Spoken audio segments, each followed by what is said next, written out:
gentlemen, please welcome President of Hunter College, Jennifer Rabb.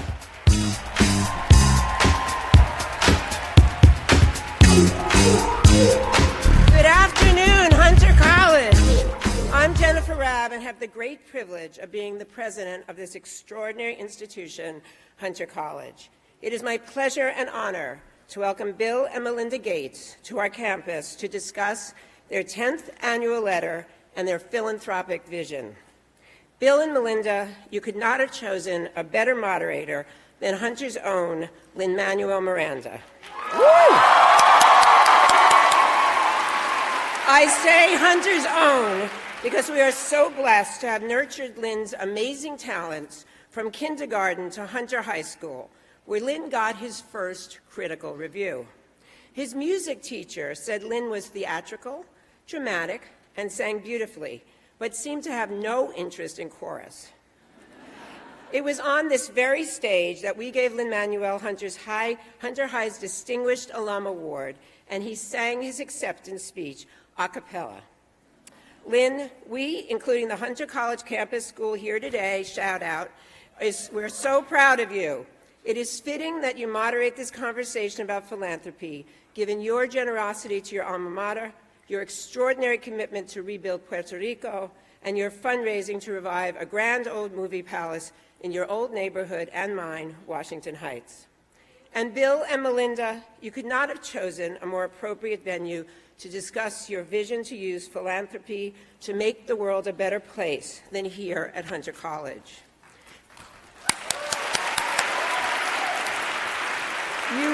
You worry in your annual letter that optimism these days may, as you say, be in short supply.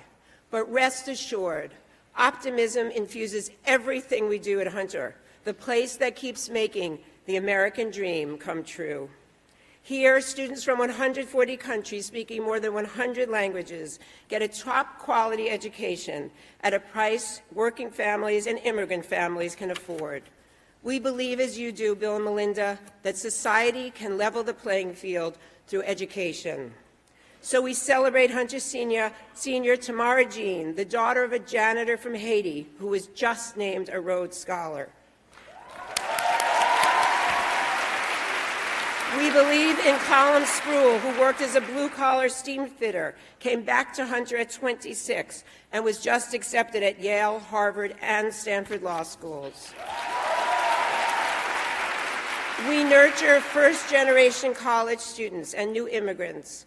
We embrace hundreds of dreamers like Remy Echeverria, who came here undocumented at the age of 8 from the Dominican Republic, speaking no English, graduated from Hunter with honors, and is now helping Hunter improve an elementary school in East Harlem.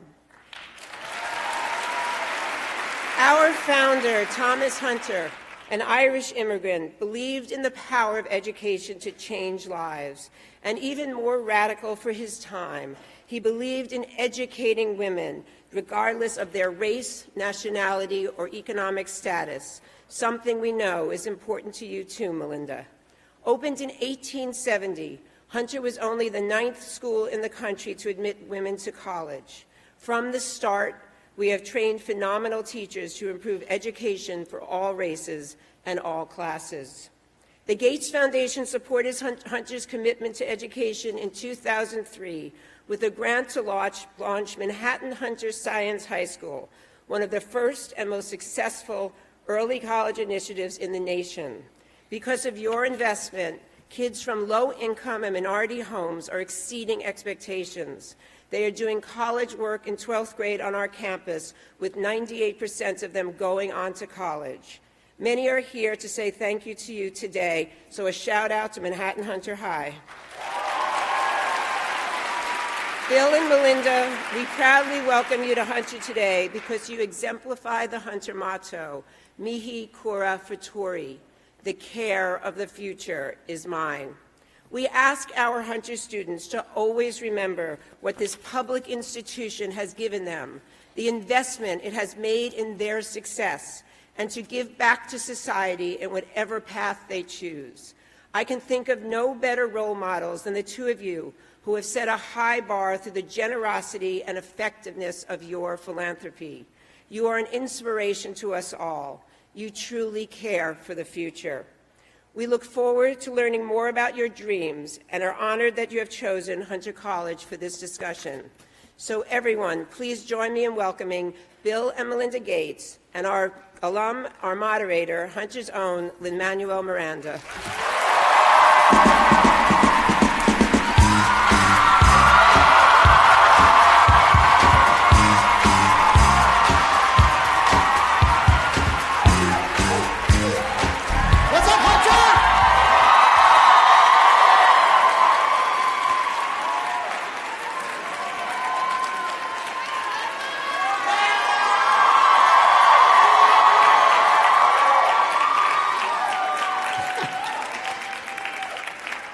The last time I was on this stage, I was getting my diploma.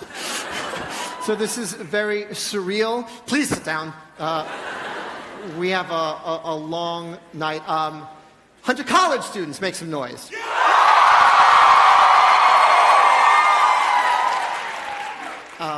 Congratulations, you go to an awesome school. My familiarity only extends to playing racquetball downstairs and using your swimming pool on our triple lunches from Hunter High School. But I had the good fortune of winning the lottery when I was 6 years old and getting into Hunter College Elementary School. And the education I got there shaped who I am. I am standing here before you because Mr. Sherman, who I see sitting over there, directed me in the 6th grade play. Stand up, Mr. Sherman! Stand up! Stand up, Mr. Sherman!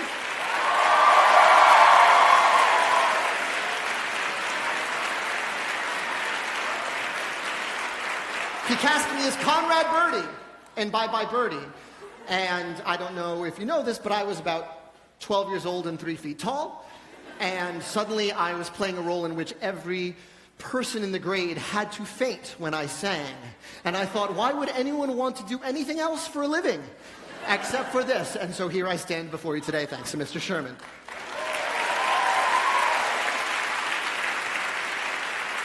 Is Daniel San Germano here? Mr. San Germano here. Stand up, Danny San Germano.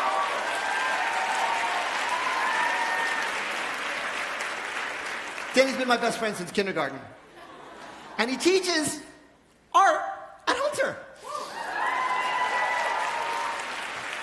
And I've never told this story before, but when we went into labor with our first child, we kind of got to the hospital too soon. We were really excited. And it was 3 a.m, and they said go home, but we didn't want to go all the way back up to Washington Heights. So we spent most of labor at Danny's house on the Upper West Side. So thank you, Danny, for my child.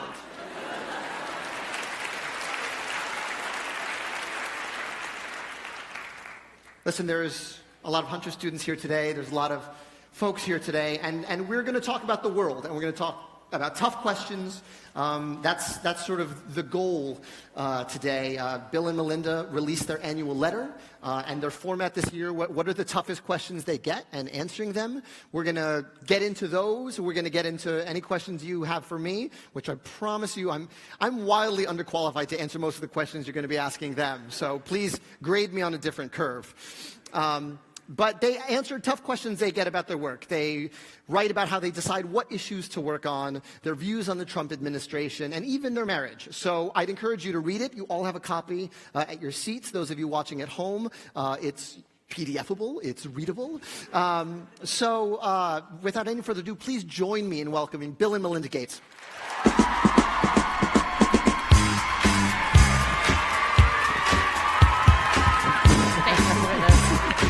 Amen.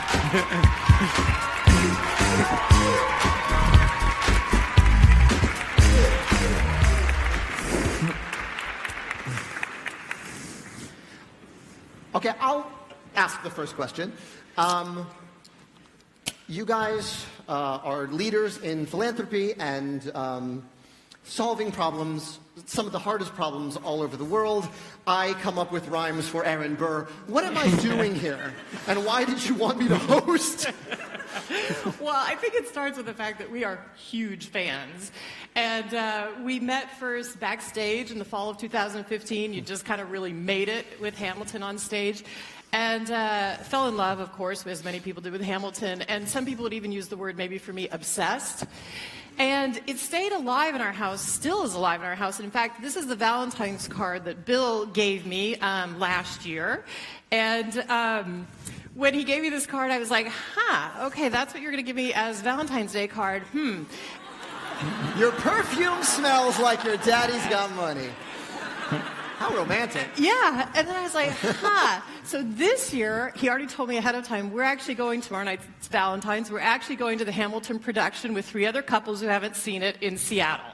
Oh, amazing. Fantastic. Thank you. So it's not just that we're fans, though. We also really believe in what you're doing. Yeah, it's great you're getting going in philanthropy. You're using a shortcut that I used, which is to enlist my dad in doing a lot of the hard work. So good for you. And, the work in Puerto Rico, some of the work here in New York City, it's fantastic. Yeah. Oh, well, thank you. For sure. Thank you very much. And we should probably add, because there's a Facebook live stream going on, that if you see your donate button and you want to give to what Lin-Manuel believes in, the hurricane relief efforts in Puerto Rico, please hit the donate button, because that is really important. You can do that right now. While you're inviting people to play Candy Crush and poking your friends, you can donate to help Puerto Rico with the click of a button. So please do that while you're watching this live stream. Thank you so much. Yeah, well, listen, question number 2. I read your letter, the 10 questions. You say things are improving and you are more optimistic than you have ever been about the state of the world. I open Twitter with my hand covering my eyes every morning. Yesterday I saw a video of a robot dog that can open a door like the velociraptors in Jurassic Park. So for those of us who don't necessarily share your enthusiasm or your optimism, please convince us. Well, the world is getting better by almost every objective measure. It doesn't happen automatically. It's because people care. It's because there's scientific inventions. One of the key numbers that Melinda and I focus on, because our philanthropy's picked as our biggest cause, is reducing the number of childhood deaths. When we got going, about 12 million kids were dying a year under age 5. Now, because of vaccines and things that we've done with partners, that number is under 5 million. And so it's a lot of progress. It's still kind of a tragedy that the number's so large. There are countries where it's still over 20% of the kids don't make it to their 5th birthday. But worldwide, we're down to 5%. If we make progress in the next 25 years, we'll cut it in half again. And so that's, the world should be proud. The donations that are made, the scientists, the people in the field, and a lot of other things. This city used to have over 2,000 murders a year. Now it's well under 400. There are some things we're making progress on. Now we should still feel bad about what's left to be done. Yeah, and I think that's one of the points of one of the reasons we do an annual letter every year is, the news-grabbing, attention-grabbing headlines are about all the things that are terrible in the world. But if you've been doing this work as long as we have, over 17 years, and you traveled the places we go, India, all over Africa, the progress is palpable. People are lifting themselves out of poverty, and yet I don't think that actually makes the news a lot. And so we want to be transparent about what we're doing, but also what we're learning, because this for us is a learning journey, and we're learning so much in this work that we want other people to know about as well. Yeah, I'm going to turn it over to audience questions soon, but I guess given the size and scope of your foundation, the organization, how do you begin to make decisions on where to start? Well, we picked 2 things that spoke to us. One was global health, that every child should have a chance to grow up and thrive. And then here in the U.S., we picked education because we were both lucky enough to have great educations, and that really is the gateway to opportunity. And, once we picked those, then we started down a learning journey. It's been a little over, 18 years now since we got serious about this. I've been on it full-time for 10 years, and Melinda's gotten more and more time. And so we're partners in driving it. But those were the 2 things that unleashed our passion, and we saw a possibility. Yeah, and I would just add that, education here in the United States, I mean, you and I talked a little bit backstage, and you talked about it even on stage. When you get a good education here, you get to go to a Hunter College or a Hunter College early high school, it changes the trajectory of your life. And for your parents, it doesn't sound like it was easy financially for them to put you through college. It certainly wasn't easy for my parents to put me or my siblings through college, and yet that set me on this path. And so we want to make sure that students in this country all have a chance to have a Mr. Sherman at the front of the classroom to bring that passion alive, right? Because kids all have passions, and they need to see how do they use that. Everybody can learn. And then to really get a great job in this economy, you really should go on to college. And so we spend about $500 million a year trying to help fix the U.S. education system so every kid in the United States has that great opportunity. Great. So you guys wrote down questions. These are your questions. I got nothing up my sleeves. These are the things you wrote. I have one. We're going to go into the audience for microphone questions, but I'm also going to ask some of your questions that you wrote down on the cards. So the first one is from Milo Falcone. Milo, are you here? Make some noise. Hey, there he is. What's up, Milo? Milo was also holding up a Puerto Rican flag for my benefit earlier. I appreciate that, Milo. What was it like dropping out of Harvard, and what made you keep going? Well, I was super lucky to go to a great high school, and at that high school, there was a very clunky thing, a terminal that connected to a computer, and the teachers got scared and confused by it, so a few students kind of stuck with it and sort of figured out what was going on. And so I fell in love with computing. I went to Harvard, but I was a little worried that the computing revolution would start without me. And so the computers got cheap. So you saw this clunky thing and said, this is the next. Well, combined with a friend of mine, Paul Allen, who saw that they were putting computers on chips and that the number of transistors was doubling every several years. So the idea they were going to become cheap and these so-called personal computers, we saw that and we believed in it. And we wanted to write the software for it. And so when I went off to Harvard, I had a great experience there, took a lot of classes. They fed me every day. It was pretty nice deal, a lot of smart kids around. But then when the first kit computer using that microprocessor came out, Paul and I said, okay, we've got to be the first to get in on this. And that's when I left school. But I recommend for most people, it's probably best to stick out the 4 years. I only got 3 years. I always ask him, how did your parents react when you made that phone call? Oh, I'm dropping out. But you promised them you were going to go back, right? Well, if things didn't work. And I did get subsequently an honorary degree. Nicely done. Yeah, I got one of those from here, too. That's good. Do we have any questions? We have our microphone folks out in the audience. Do you have any? Yes. Go ahead. Can we get a mic over here, down here? Here comes the runner. Runner number 2. Fantastic. Keep it close? Yeah. Got it. Okay. Hi, my name is Juliana Peroye. I'm a philosophy and poli-sci major. I have a question for all three of you guys, actually. One, I guess it's kind of like a two-part question. Are you who you want to be or who you wanted to be like growing up? And are you the change in this world that you want to see? What an amazing two-part Wow. question. Thank you, Juliana. You want to start? I never dreamed I'd be where I am. Let's say we were talking about this a bit backstage. I went to college, and I only picked schools that would allow me to double major in theater and film because I knew I wanted to make movies. I knew I wanted to write songs, but I hadn't decided yet. And so I said, okay, well, if college will be useful for anything, it'll be helping me decide. And one of the things that happened was I kind of fell into theater. Ironically, for someone who took 14 years to write 2 musicals, for the instant gratification of it. I could go to school and I could write something in the fall and put it up in the theater or in a cafe or in the corner of a study room in the spring. And I fell in love with how quickly you could make things in theater and how quickly you could write to the moment. Cut to 7 years later, I'm still working on In the Heights, which I started writing when I was 19.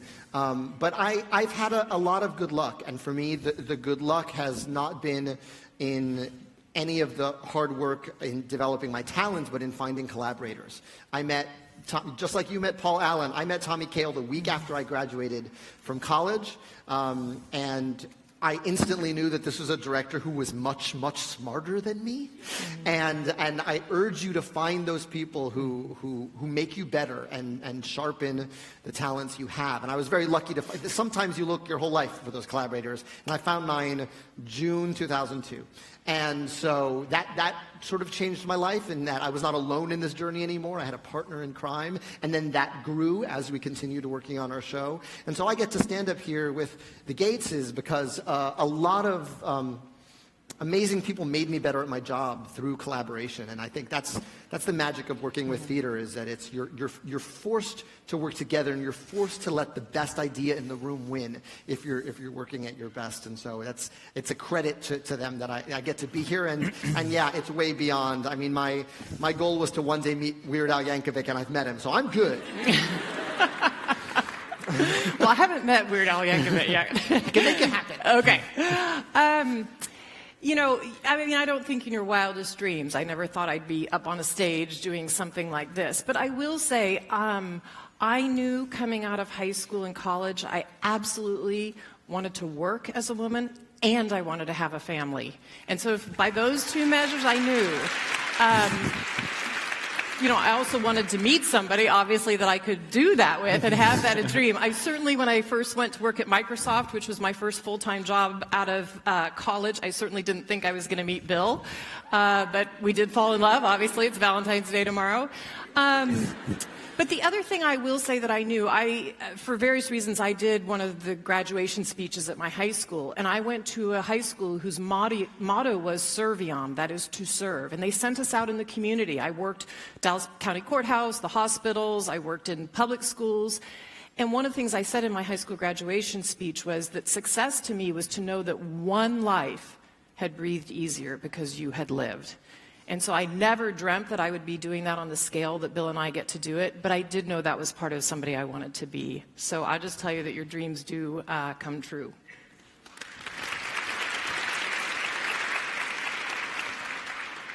Well, I definitely started with a very narrow view of, hey, I'm good at math, I'm actually good at science, I'm good at software, software's very cool, and I'm going to write some of the best software code ever written. That was my, big ambition and self-image. Then the idea that I could build a company around that, and that company could be at the forefront of a revolution of individualized computing. That was amazing. And throughout my 20s, I was obsessed with that. I didn't believe in vacation. I worked day and night. And then in my 30s, that really had achieved a lot of my goals. I met Melinda. My parents had been talking about there being philanthropy and community and various things like that.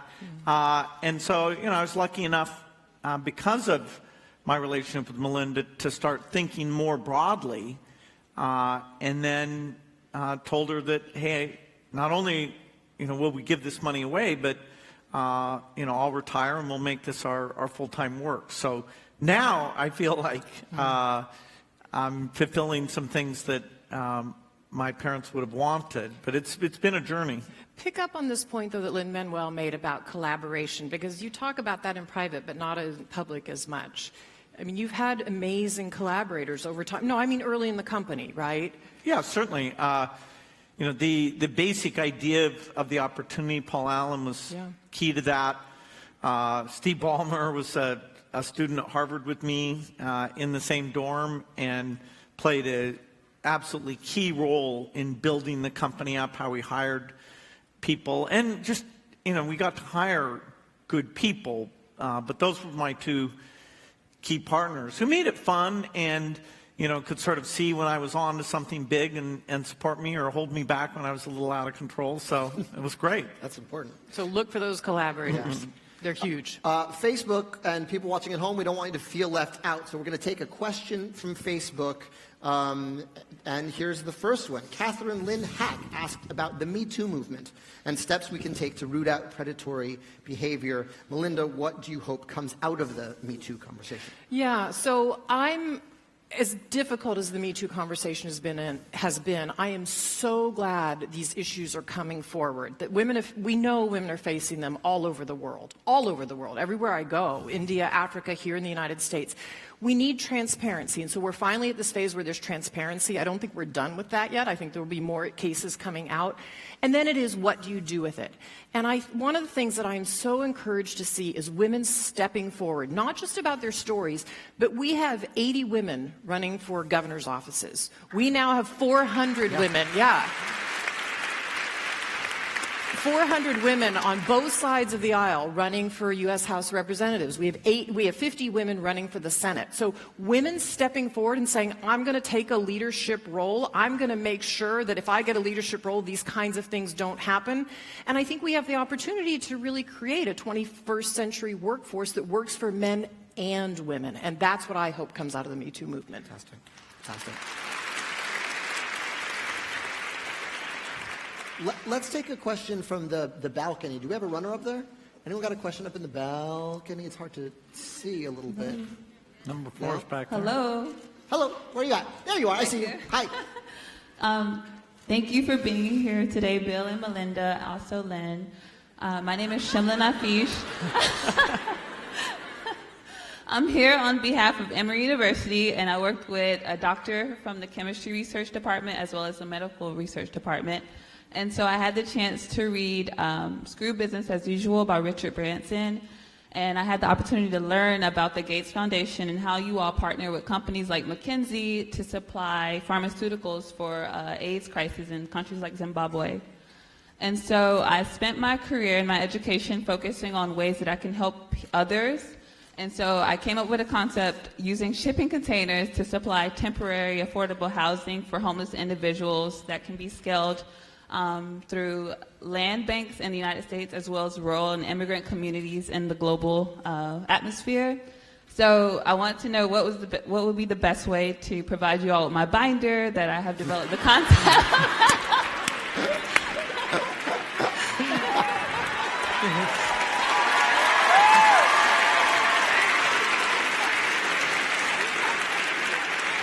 See, that's why I love you, Hunter. Gracias. Gracias de nada. Fantastic. That sounds like amazing work.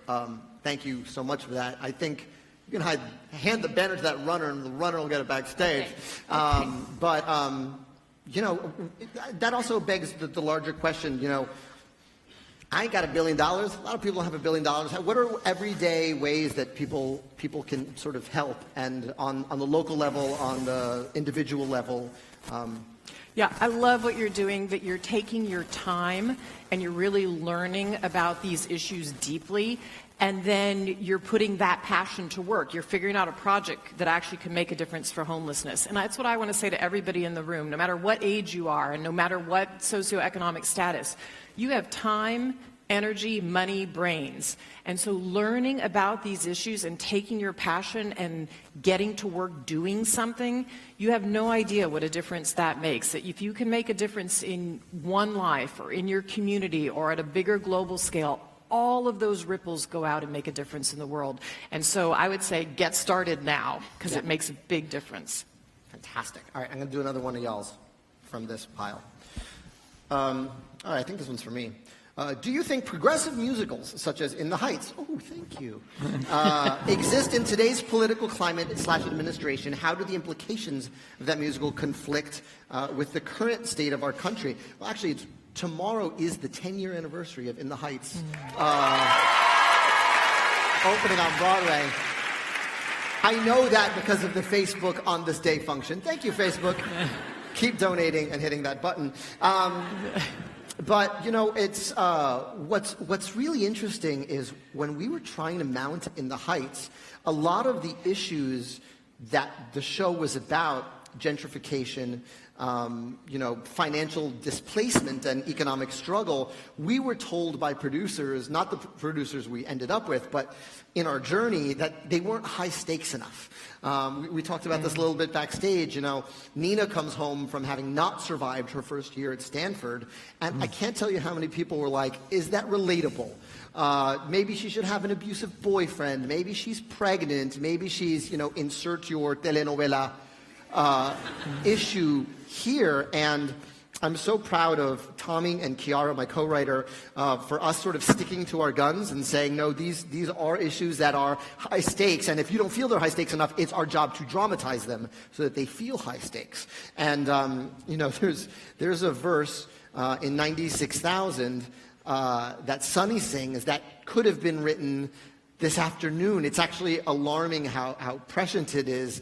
The rent is escalating, the something's, I don't even remember it anymore. But it goes, what about immigration? Politicians be hating. Racism in this nation's gone from latent to blatant. I cash my ticket and picket, invest in protest, never lose my focus till the city takes notice. And you know this, man, I'll never sleep because the ghetto has a million promises for me to keep. I mean, that could have been written this afternoon.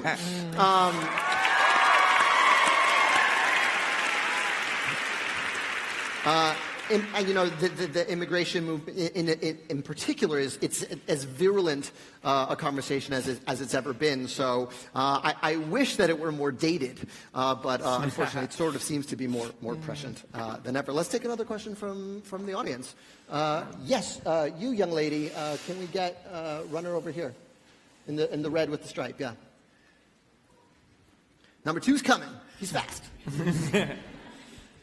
Hi, my name is Ashley Roth. I'm a junior at Hunter. Thank you all for being here, first of all. I have a question for you, Bill Gates. What advice do you have for future entrepreneurs?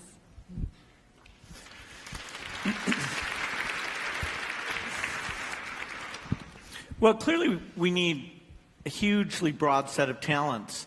But if your talents take you towards science or programming, advances in biology or energy breakthroughs, those kind of deep areas are going to be the biggest source of change.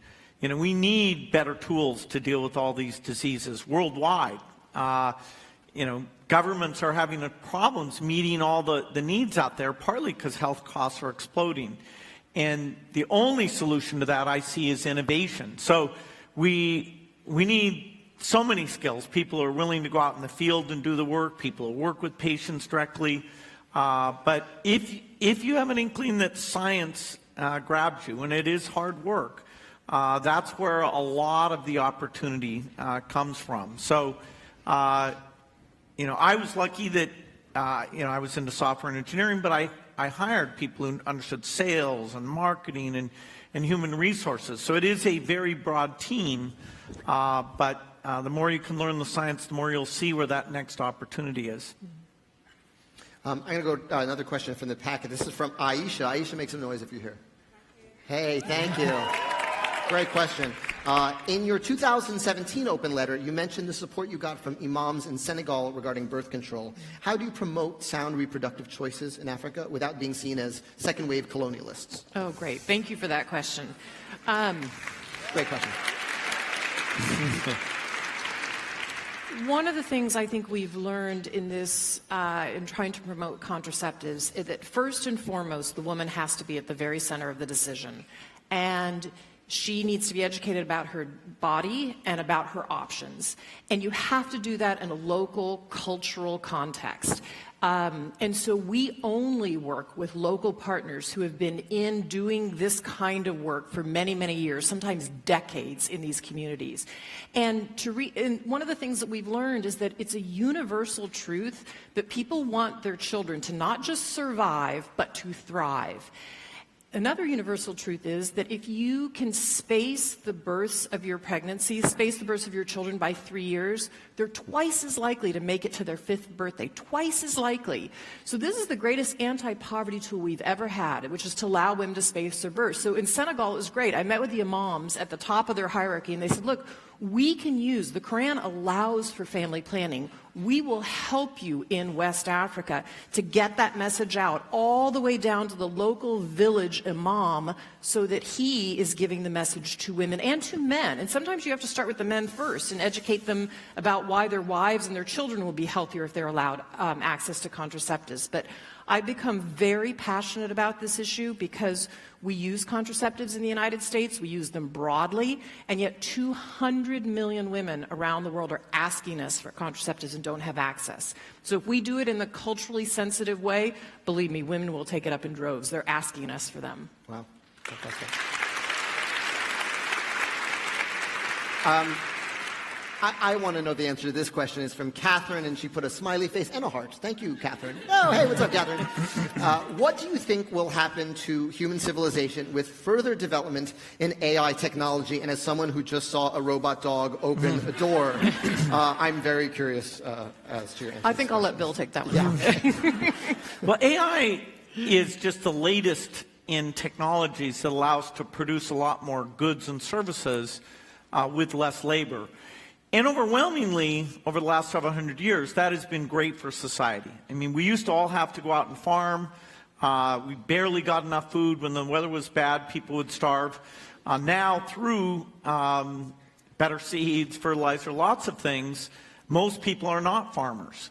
And so AI will bring us immense new productivity. Now, it'll bring it quickly enough that adjusting for that and really understanding how do we train people for the new jobs? How do we have the benefits programs work the right way?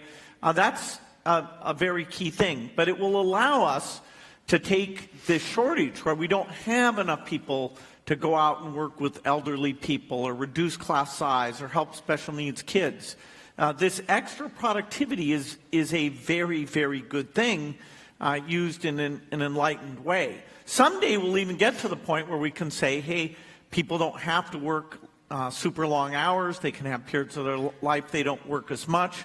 Now, what will that mean? That's the sort of more social, philosophical side. We'll have to answer that. But AI can be our friend in terms of allowing us to take these huge shortages, both here in the U.S. and the world at large, and provide to everyone what only a few people are able to get today. So I have a question. I found this photo of the two of you, and I have to ask, what is happening? Okay, well, first of all, you know how you have that moment when you're dating somebody and you're trying to get to know each other so you share things? So we were sharing movies with one another, and my favorite movie, all time, hands down, is Sound of Music. And I was a little worried about showing it to Bill, in those first few months of dating, but it turned out when I said, okay, I'm going to watch this, he loved it too, thank God. And so for my 50th birthday, which is a few years ago, we took my entire extended family, 19 of us, to Salzburg, and we had a Sound of Music party. Now, unlike your family, that I also know went and you took a video of it, we're down with the Sound of Music in the Miranda household. We're not exactly musical. So we put on our lederhosen and our drindles, and we actually danced the Lindler. Somebody came in and sang some of the Sound of Music movie musical for us, and then they taught us to dance the Lindler. It was a lot of fun. That's awesome.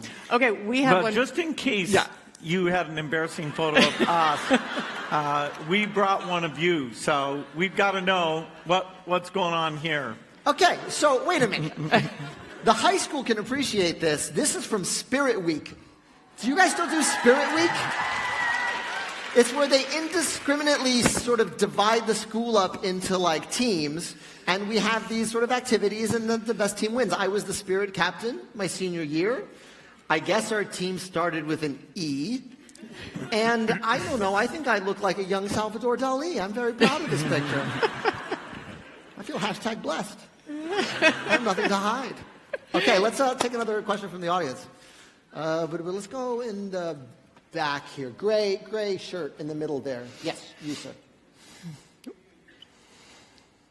Yes, you. Yes, that's right. Number 2, pass that mic. Fantastic. Hi, I'm Jeremy. I'm a sophomore at Hunter. Hi. This is for you, Bill. How do you think you were mentioning this stuff about, like, in the future with jobs and AI. How do you think the developing economies, like in Africa, will be able to handle new information technology that might take over jobs that people would be developing to become and start taking? How do you think the AI might impact that? Good question.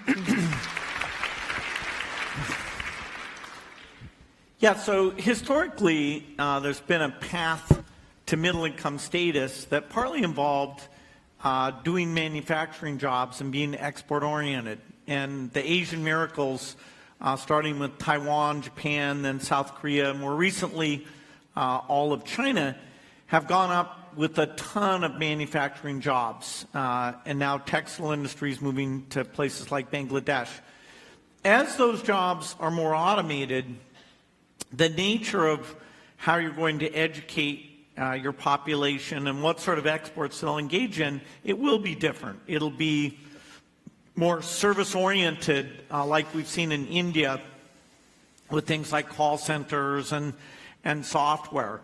But the basic idea that you get your country to be healthy, you get your education system to work well, then you get a generation, the demographic dividend that's particularly large, and they are creating businesses and wealth. That basic pattern will continue. In fact, today most people live in middle-income countries. In 1960, there were rich countries and poor countries, and basically no middle-income countries. Now, with China sort of at the high end and India at the low end, everything in between is middle income. And so we only have left about a quarter of humanity in these countries that are low income. And so they will be able to get educated. They're already getting mobile phones at a much lower level of wealth. They're getting advanced vaccines at a much lower level of wealth. Hopefully they'll get houses made out of, innovative new ideas. So the path is absolutely there, but it'll involve less manufacturing jobs than it did in the past. Yeah, and I was just in Kenya, just to bring the point home. I was in Kenya 2 weeks ago, and one of the places I visited was in Nairobi, and they had an iHub. And the great thing about this iHub was you had a lot of educated students who were coming in with app ideas, and they finally are setting up a venture capital fund to actually fund their ideas. And they're coming up with ideas that work not just in Kenya, but in other places in the continent. So they're coming up with these homegrown solutions that work for them that we wouldn't even think about here. And so using that IQ for the continent, I think, is going to be so important over time. And it was just great to see some of their really pretty neat ideas. I have a question, and it's addressed in the 10 tough questions thing, but I want to hear you answer it out loud, which is, when you guys disagree, billions are at stake. But what is that? I mean, how do you guys get to consensus? Because you're also married to each other. Yeah. So first of all, we're not afraid. We answered this in our annual letter a bit. We have shared goals, absolutely, for the foundation. You try to always keep your eye on those goals as a couple, and those are totally shared. There's definitely some tactical day-to-day pieces where you may not always agree, but I would say this: neither of us are afraid of a little bit of grist in the system, neither in business nor in our marriage, right? That's how you actually grow. And so we will have tough conversations. Bill, I might be out in the developing world and see something that Bill hasn't yet gotten to see, or he might read about something or been in a meeting with scientists. So we're educating each other, and then it's just a matter of we always take those disagreements when we have them in private, because just like a family with your kids, you show up as a united front. And so in business, we show up with a united front, that this is who we are and how we believe it. But so we work those things out at home. But it does make a difference, and having some disagreements at times, but really listening to each other. I'm always interested in his point of view. I know he's always interested in mine. I think sometimes our disagreements sharpen our questions that we ask each other. We ask each other things like, are you sure you're going to get polio done, which Bill is taking the lead on? I mean, that's a really hard problem. Or he'll ask me in family planning a little bit, are you sure you have the tools you needed? Are you really thinking about what products women might want, 10 years from now? And those are great questions, right? Absolutely. I want to hear your answer to the same question. Oh, I agree with everything. In private, remember, disagreements in private. You know, I can get very enthused about things. I can be pushing teams really hard. And so Melinda's advice on, am I sure, something big can happen? Is the team getting the key message that they just need to fix a few things, but we believe in them?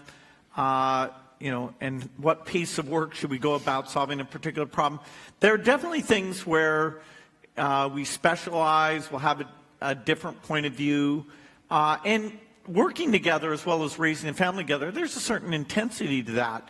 But, we're very lucky because, we mostly see things the same way. The goals are very much the same, and, we're 25 years into, learning how to listen to each other. So it works well. We do have to agree sometimes on date nights to, as all parents do, I'm sure you do this, not talk about the kids after a while and not talk about business, the foundation, and then go on to talk about us. About current politics. Yeah, we leave that out sometimes too.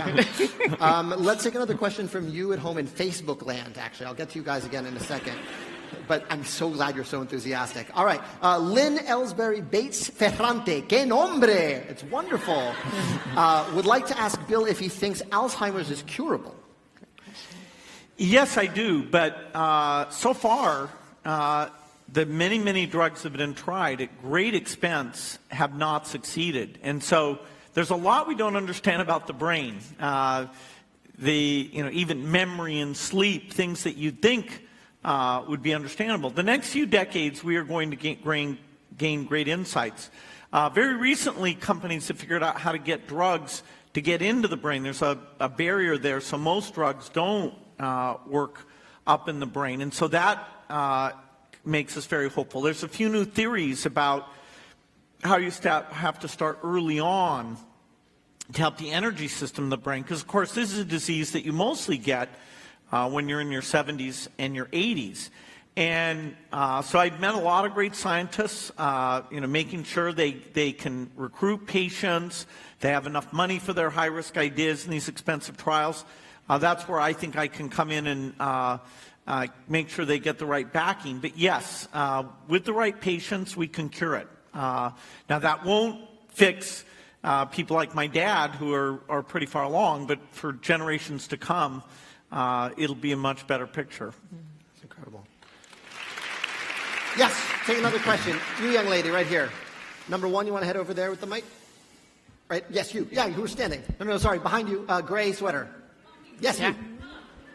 Sorry. Oh, sorry, I'll catch you next.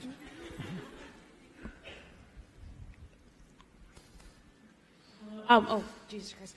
Hi, my name is Iman Boussayoud. I am a senior at Hunter College, history major, and I've spent the past 2.5 years in the adolescent education program. Actually, when I was in elementary school, I had a project where they were like, what would you ask Bill Gates if you could ask him a question? And my question back in elementary school was, I would ask him for $5.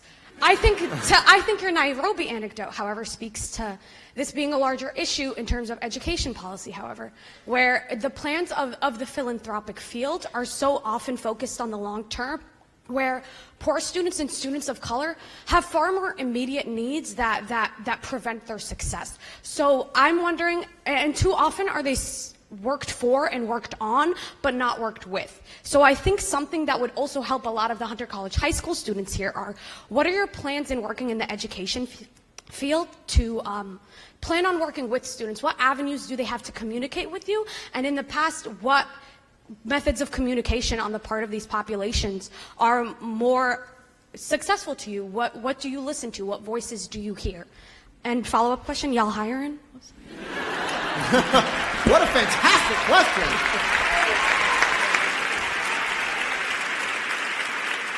I mean, the difference between can I have $5 and that question is exponential, so I'll leave it to you. Well, in education, we do some things that are more immediate and some things that are longer term. Longer term would be like how the financial aid packages work, making it easier to fill out the FAFSA, making it more generous, making it fit for students who are having to do things, jobs, while they're getting their education. We do a lot with online learning, which can lead to some of that flexibility, improve the quality of the classes. The most immediate thing we've done is what we called the Gates Millennium Scholarship, which was 1,000 kids a year over a 20-year period who got scholarships. And then, not only was that hopefully helpful to them, but the goal was that they'd go out and be a role model and help in the communities they came from. I want to sort of re-ask the second part of your question, which is what are the most effective ways in which people communicate with you? Because I think the questionnaire that you released is a great example of checking for blind spots. You're constantly checking for the information you don't have. What are sort of the best avenues for young people who have excellent questions like that to get to you? Well, you can either via this letter, you can go up on gatesletter.com and literally just send us a question. Part of the reason we did these 10 tough questions that we've gotten over time in this year was to encourage more questions of us and our work, and we're going to answer those and answer them very honestly and transparently. Or you can also do the same thing on the Gates Foundation website. To this point, just to build on what Bill said about supporting low-income students, not only are we doing the things that Bill said, but we are also with our education strategy now. For us, about fixing the school system is so that every student has a great teacher, every kid in the classroom. And one of the things we've learned over time is that we actually have to go out and see what ideas are in the local community and see what ideas bubble up from students and from teachers, and then fund those local ideas and let those scale up. So we are actually doing more local funding now of schools than we've ever done, as opposed to trying to say, okay, we're going to fix the system from here and push down ideas. We'll still do some of that. We're actually trying to do it more locally, and that is a way to get your voice into the work as well. Fantastic. Thank you. The young lady sorry, let me get back to you because I know you thought you had the mic and everything. Yeah. Yeah, there it is. So I want to say, respected Mr. and Mrs. Gates and Mr. Miranda, my name is Muskan Kapoor. I'm currently a freshman at Hunter College pursuing computer science. Firstly, it's such a great moment for me to be able to speak to you. For all of us, we're all very inspired with exceptional influence that your foundation has all around the world. Can you share with us how you measure your success in philanthropy in regards to the Bill and Melinda Gates Foundation and success in your business and career? What advice can you share with us, the youth, regarding how we should define our success and accomplishments in our life? Thank you. Go ahead. Okay. I would say take whatever it is you're passionate about and you're passionate about now and just keep building on it. Surround yourself with people who believe in you and you believe in them, and keep building on that passion. And you can never know exactly what path that's going to take in life, but if you're passionate right now about computer science and you're obviously a woman, boy, putting that to use, do we need more women in computer science? Because all the things Bill talked about, artificial intelligence, machine learning, we need diverse voices at the table, and we don't have them right now. When I was in college, about 37% of computer science graduates were women. That was back in the late 1980s. Now we're down at 18%. Wow, you want to talk about a system that doesn't represent everybody? And so keep following your passion, and whether you use computer science, there are just so many directions you can take it in. So no matter what direction you take it in, just make sure you're working with great people around you. I'm going to take a question from the ones you've pre-written. This is from Daniela. Make some noise, Daniela. Hi. In the midst, this is very close to my heart, in the midst of Puerto Rico's fragility after Maria, and now after the recent generator fire, what contributions to reconstruction do you hope to contribute? This is really for all three of us, but I'll take the first crack at it, Daniela. I have a lot of family on the island. My family still does not have power in their part of Vega Alta. The town does, but the mountains in Maricao don't yet. I'm sure you have many people going through the exact same thing, and it's wild disparity even within the 78 municipalities.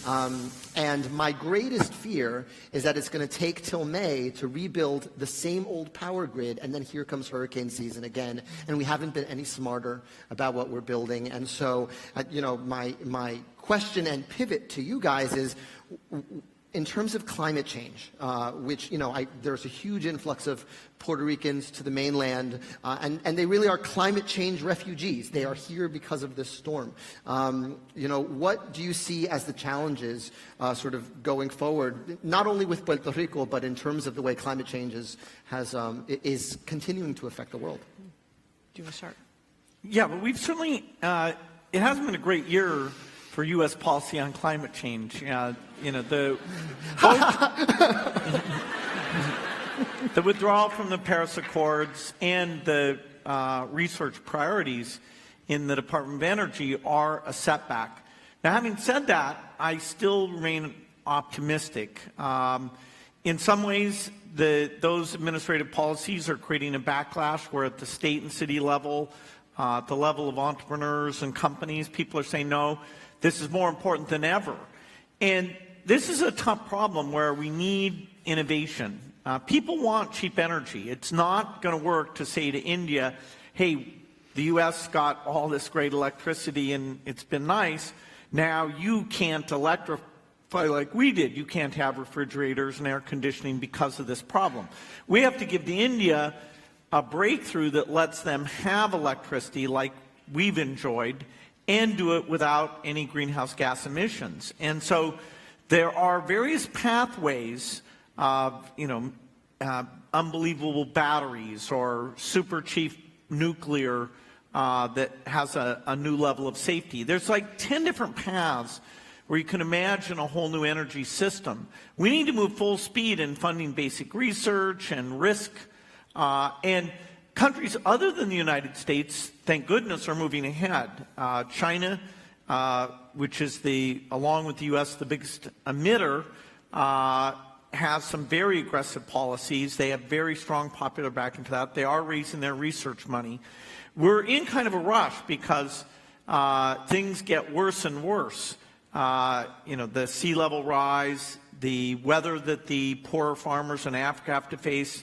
Island nations bear a lot of it through storms, and the sea level rise. So we need to be installing a whole new energy system by 2050 to make sure we don't get into a really extreme situation. So we need innovators, and we need new tools like new seeds that help people not have to suffer as much. Yeah, so outside the foundation, Bill leads an effort that we're invested in called the Breakthrough Energy Fund, which is to get new innovations in energy, because energy affects so many people around the world. Inside of the foundation, we actually do things that are seeds that help farmers mitigate climate change, so drought-resistant seeds, where you can get 30% more yield, which means you get more income for your family and more to feed them. We also do flood-resistant seeds because now the rains are coming. And when we travel, what we hear from farmers, whether it's in northern India or whether it's all over the continent of Africa, you stand in a person's small plot, which is not the size of the stage, and they'll tell you, the rains are coming at different times. They're coming in torrential downpours, or they're not coming at all. They're coming much later, and we're getting very little. So they feel the effects now. And so I think both working on the long term, working on the seeds for now, and then doing what you're doing, which is keeping this at the forefront. Saying, look, Puerto Rico's got to rebuild now, and they may have another hurricane.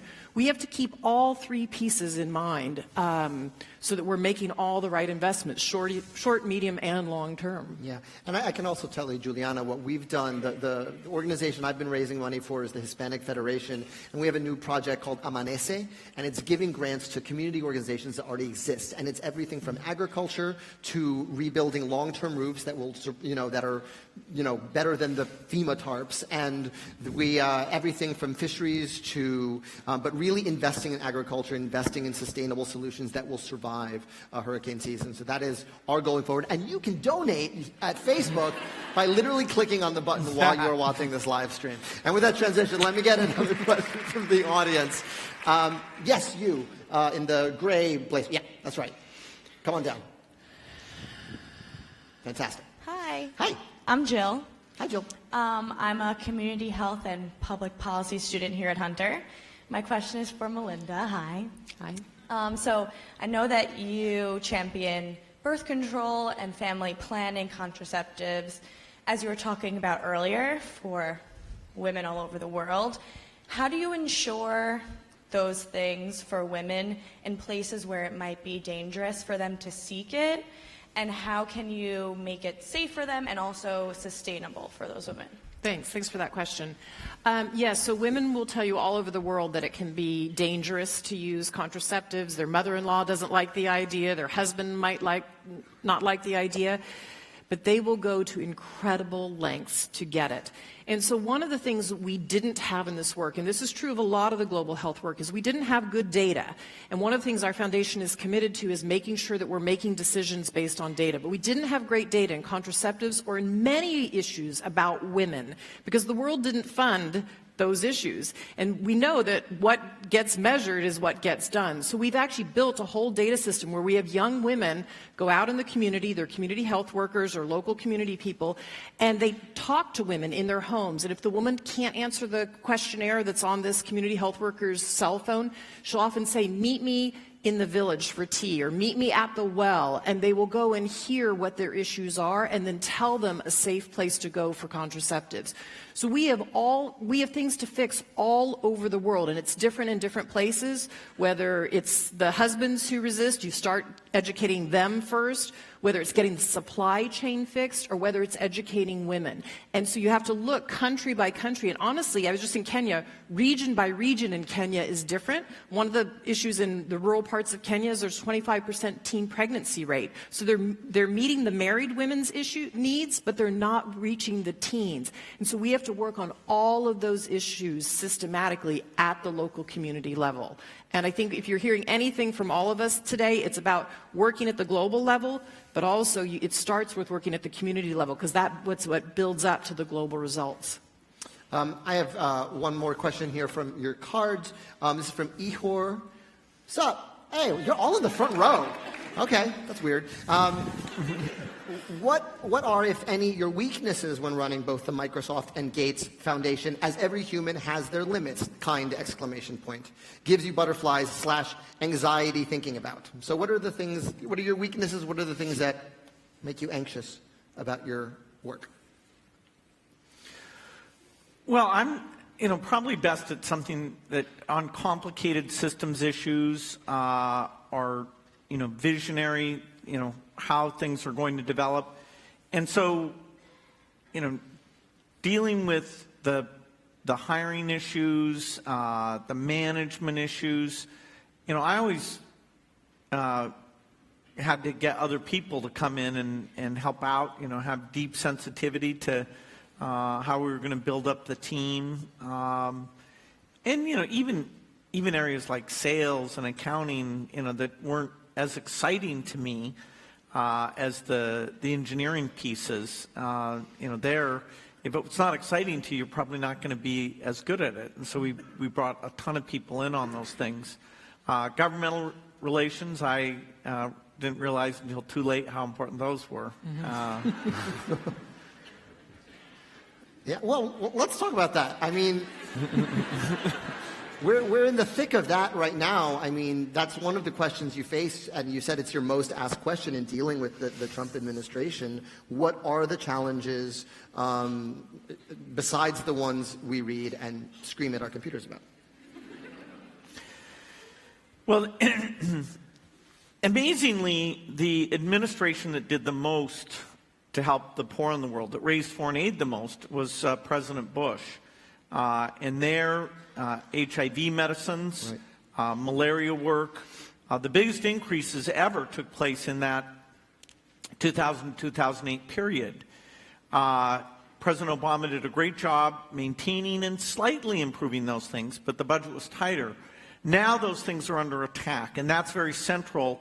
The U.S. generosity there, if that goes away, even a 10% cut would mean 5 million deaths over the next decade. And so that, the fact that that is being questioned by the executive branch, fortunately the Congress has kept it in place. That means we have to go explain why, even in a very narrow view of, is this good for Americans, to have Africa be stable and have health systems that stop pandemics and reduce the chance of our army having to go fight there and lose lives. are these investments, even in that sort of America First mindset, still very, very wise? So, we're spending more time in D.C. and making sure that congressional final say still is supportive. Yeah, this foreign aid money that the U.S. spends is less than 1% of the entire U.S. budget, and yet it is so vital to creating peace and security around the world.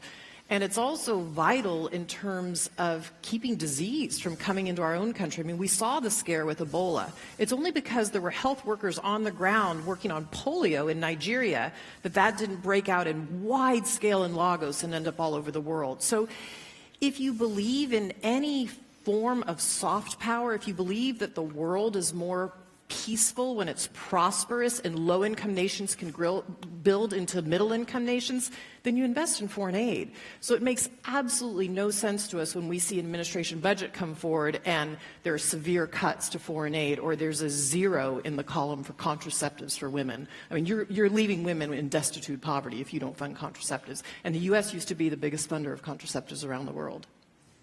Wow. Wow. Let's take another question from the audience. Let's go over here. Yes. Who do you got for me, number 4? Oh, yes, all the way in the back, blue glasses. Charles, I'm from the elementary school. So, what do you think you could do to help bring theater to communities all over the world? Oh, God bless you.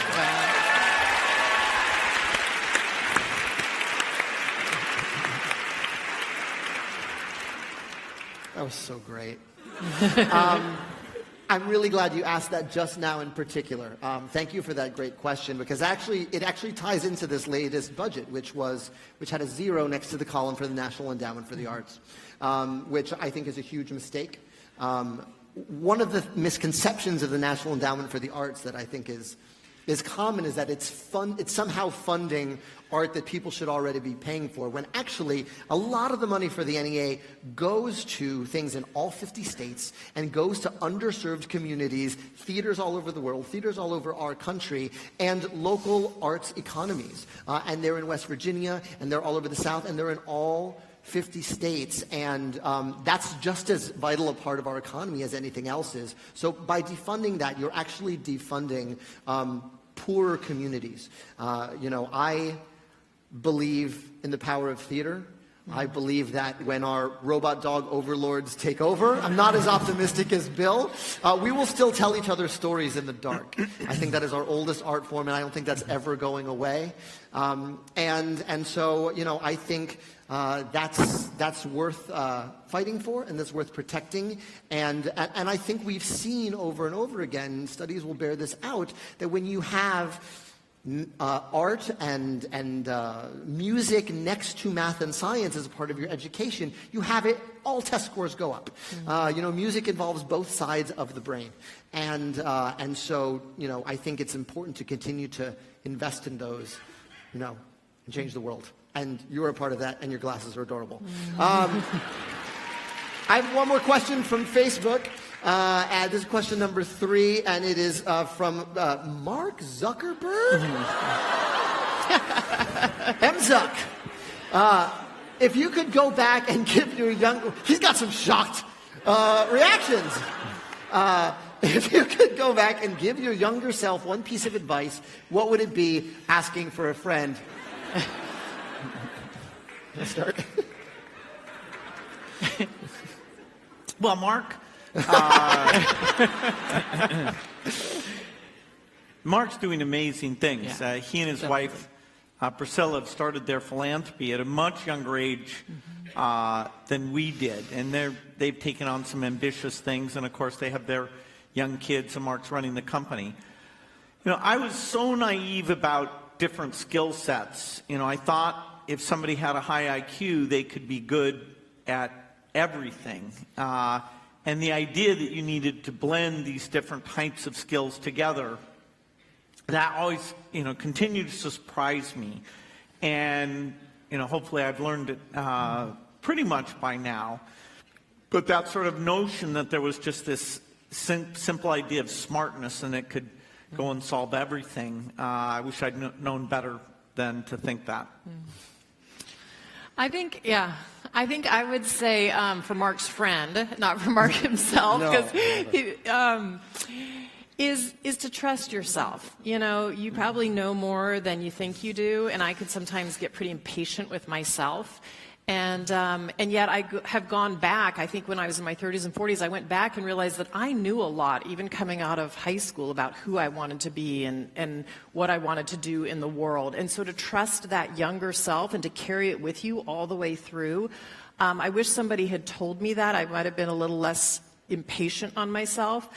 And then I'll say the other thing is that point of trusting is trust that you can learn anything.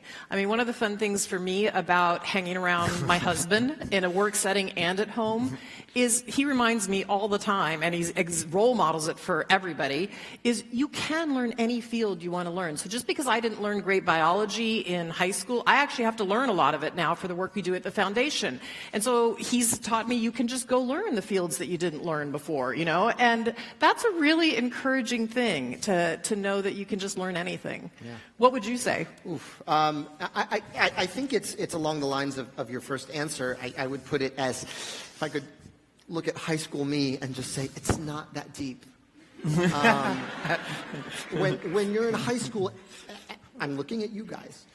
Everything feels like the biggest deal in the world at all times, particularly socially.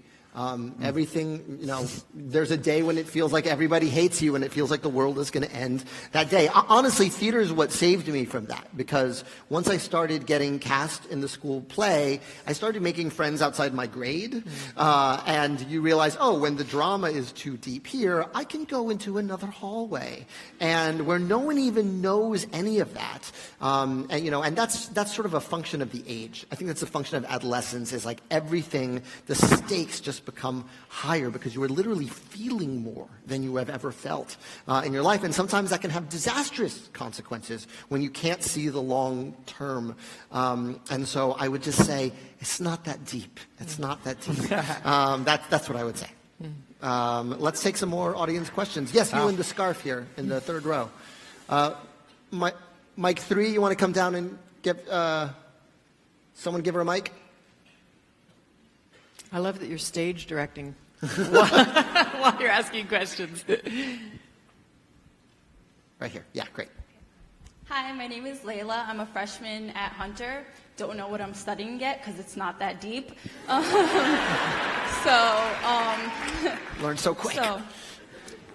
Everyone knows the quote, you can feed a man a fish and, you know, he'll be fed for that day. But if you teach a man to fish, he'll learn to fish forever. He'll have food forever, basically. Yeah. So my question is, how can we give but also make a long-lasting impact? Fantastic question for you guys. Well, certainly helping people be healthy fits that long-term benefit criteria. You know, one of the great tragedies in Africa today is not just that a bit over 10% of the kids die before their 5th birthday, but that the majority of the kids who do survive haven't gotten enough nutrition to develop physically and mentally to achieve their full potential. And so it really holds everything back. Even when you get the education and the opportunity piece right, that health piece becomes quite limiting. Now, fortunately, science is beginning to understand a lot about malnutrition that will give us even better tools than we've had to help those kids out. So something that's catalytic and long-term like that, you know, where the country eventually wants to be on its own, will be on its own. Farming, I'd say, is the same way. Magic seeds, long before we came along, the biggest thing in philanthropy was the Ford and Rockefeller Foundation supporting what was called the Green Revolution, where they came up with seeds that were twice as productive. And so in the 70s and 80s, where people had expected tens of millions to die of starvation because the food output was just not good enough. In fact, that was a period where the calories per person actually went up in Asia, which then, of course, led to a lot of the success that we're seeing now. So there are things, breakthroughs, and systems that have these very enduring effects. Yeah, one of the things we've tried to do with the foundation is to put the tools in people's hands so they can lift themselves out of poverty. Nobody wants to have a continuous handout. They want to lift themselves up. And we take some of those basic things for granted here. I mean, probably all of you in this room got quite a few vaccines when you were children. That's why we don't have as many diseases in the United States. We grow up essentially healthy. So making sure that that start in life goes well for people, or making sure, as Bill said, they have a seed, or they learn about, the right planting techniques so they can get more yield off their land. But the tools that have come, we need to make sure they're democratized and they get out and they meet the needs of people in Africa. But like even the cell phone has been remarkable, even the old plastic cell phone in Africa. The fact that men and women can have a digital account where they get their money, they're not welcomed at a bank. They don't have the money to go into a bank to take a bus to get there, but they can save $1, $2 a day, whether they're in Kenya or Tanzania or the Philippines or Bangladesh. And what they will tell you is then when there's a health shock, there's an episode of malaria in the house, or the school fees are due, they have the money. And what the women will tell you, what we're learning from a woman having her own access, her own bank account on her phone, means that she becomes far more empowered in her household and in her community. And the whole way she views herself and her community and her family view her changes. And she can be an economic engine then for the economy and a decision maker. And so getting those tools out and getting them out equitably so everybody uses them, men and women in remote places, it changes their lives. Fantastic. I'm going to ask another question from you guys from the questions you wrote down for, and this is from Tova Sage, Scala. Hey, what's up? Hi, here's your question. I found that quoting statistics about climate change doesn't help change people's minds. What have you found to be the most effective way to get people more actively involved? I was at of course, the Paris climate talks that were great were a little over 2 years ago, and then President Macron had a 2-year anniversary, for people to sit down and talk about, okay, what are we really doing? One of the most effective things there were bringing in people who'd experienced the tropical storms that were made more probable by climate change. So it was very personalized in terms of who was suffering. They started to articulate that it's these farmers in Africa who are the suffering over the next 30 years will be mostly there.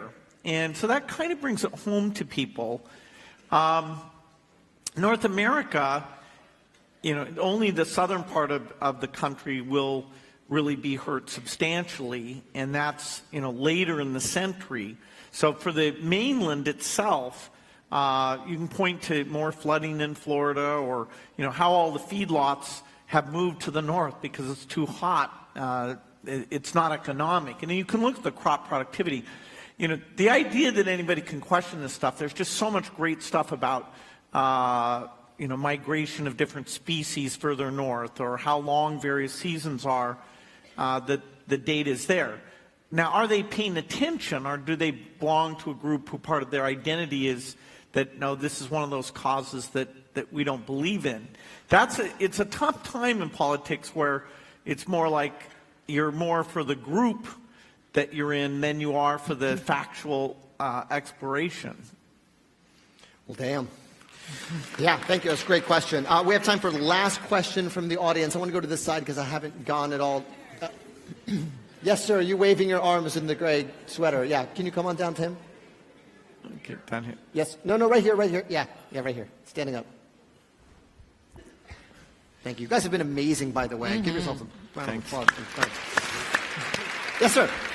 Thank you. I figured a little dramatic might get your attention. It worked. Reading the 2016 and 17 letters, I think in 2016 you talked about energy and time, and in 2017 you talked about the investment in health and in services. And so my question is, how do you, it's kind of a three-part question. How do you prioritize when you have to decide on getting resources and infrastructure into a poor country quickly, but then also being able to do that in an affordable way? How do you prioritize one over the other? And then how do you then balance or perform the handoff from you helping, initiating this, to handing it off to local communities and to the governments? And then the third part is, how do you feel about, because there are now nations that come in and they do assistance, and how do you feel about, like, what I guess they call debt trap politics and like debt servitude, and how do you address that in all of this?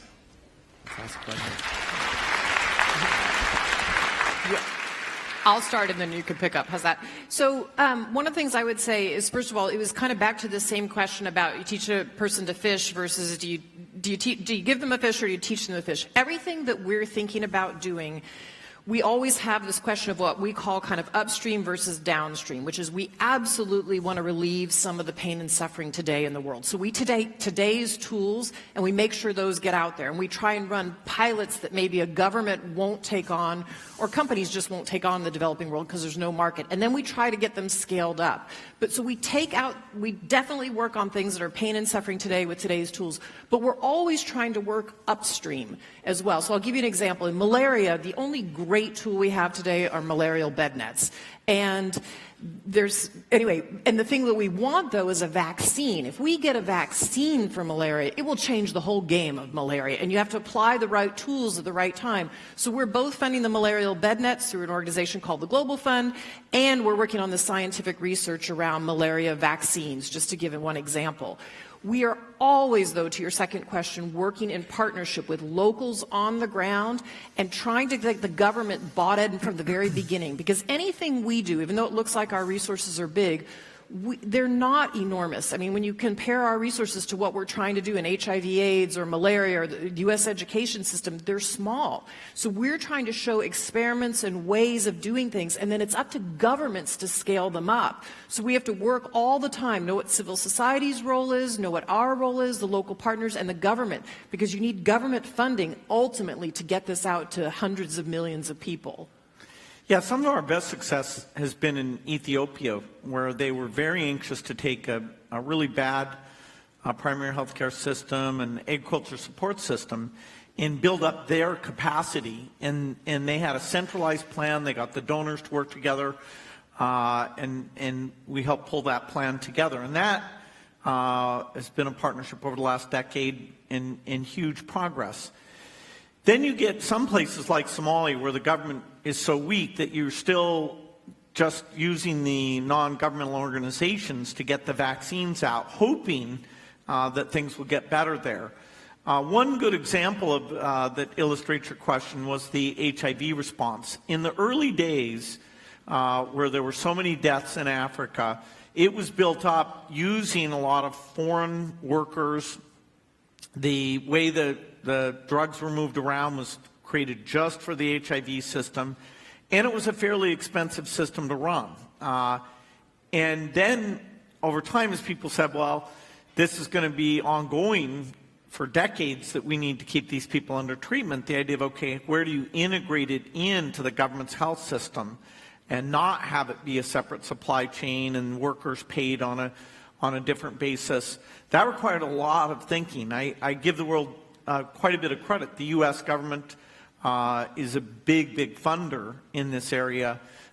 Those systems are now maturing to really draw the government in and make sure that it's sustainable. But that's a very tricky problem, particularly when the governments are often very weak, that the short-term solution will go around the government. And sometimes, if enough lives are at stake, that's the right thing to do. But the best work is where you can build up the local government. Bill and Melinda, you've answered everything from every possible, we've asked a lot of questions in a lot of different departments. So the last question is for you. What question do you have for all of us here in the hall and online, hi Facebook? I would say, what are you doing yourself to make the world a better place? How are you using your passion, your time, your energy, your brains, your money? But what can you individually, and what are you doing to make the world better?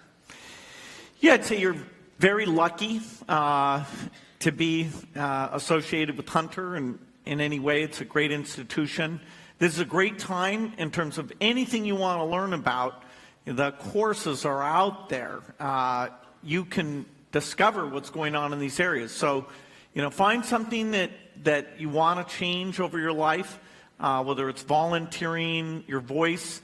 maybe later in your life, financial support for it. But, the depth of how you look at yourself and your contribution will be a lot better if it's not just career success, if it's some cause. And, as various causes have been mentioned, I hear a lot of passion out there.